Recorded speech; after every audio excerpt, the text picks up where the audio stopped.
Hong Kong's Victoria Harbour, taken in from one of its historic star ferries. The city is looking ahead to brighter days after nearly 3 years of strict pandemic restrictions. This time last year, mask mandates were still in place. But by December, the city became host to an investment conference attended by Saudi elite and investors. The Future Investment Initiative Institute is the host of Riyadh's annual Davos in the Desert. This is the first FII event in Asia and could reflect a shift in the way the Middle East is looking at the region as a place to do business. Asia is expected to continue to account for the bulk of global growth in 2024 as it did last year. The IMF estimated in 2023 the region would contribute about 2/3 of global growth.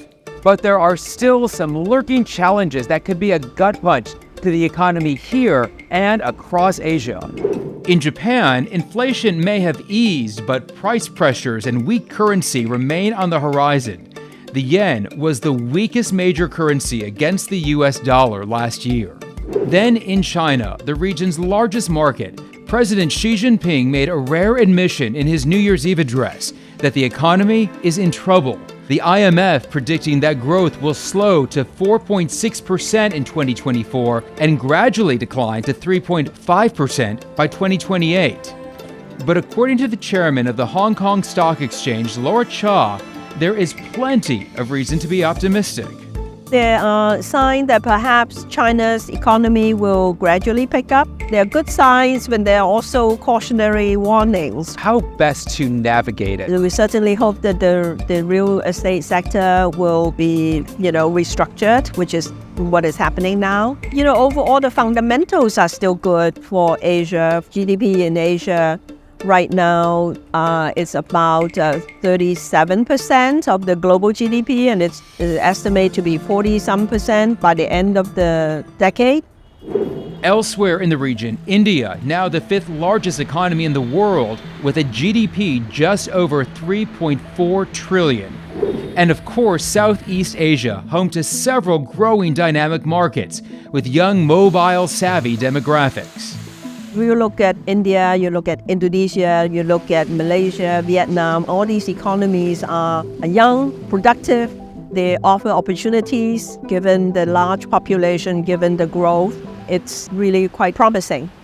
In Asia, 2024 will be dominated by elections, with voters heading to the polls in Taiwan, India, Indonesia, South Korea, Sri Lanka, Bangladesh, and Pakistan, determining the region's political and economic trajectory for years to come.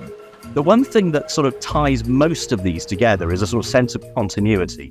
Not really looking for big shifts, big sort of incumbents being kicked out. So the sense is really of pushing things along economically. I think one of the competitive advantage of this part of the world of Asia is strong leadership, continuity. Worries around economic turmoil seem to be shaping the current zeitgeist. According to a global survey by FII across 23 countries, rising cost of living is a top concern for 65% of respondents, an increase from 30% last year. The biggest concern after that, for 38% of people, is loneliness. We sat down with chairman of the Saudi Esports Federation, Prince Faisal bin Bandar bin Sultan, who believes the future of technology could help solve that problem by physically bringing people back together again. During the 2 years of lockdown, everyone was isolated. Now, that was, for gaming, that was a big boon, because everyone was at home playing games. We saw a 70% increase in viewership, we saw increase in sales, but now how do we take that and translate that into the real world? How do we have more offline events? There is no replacement for a face-to-face community platform, a place where people can come together. That's what I think I look forward to most in 2024.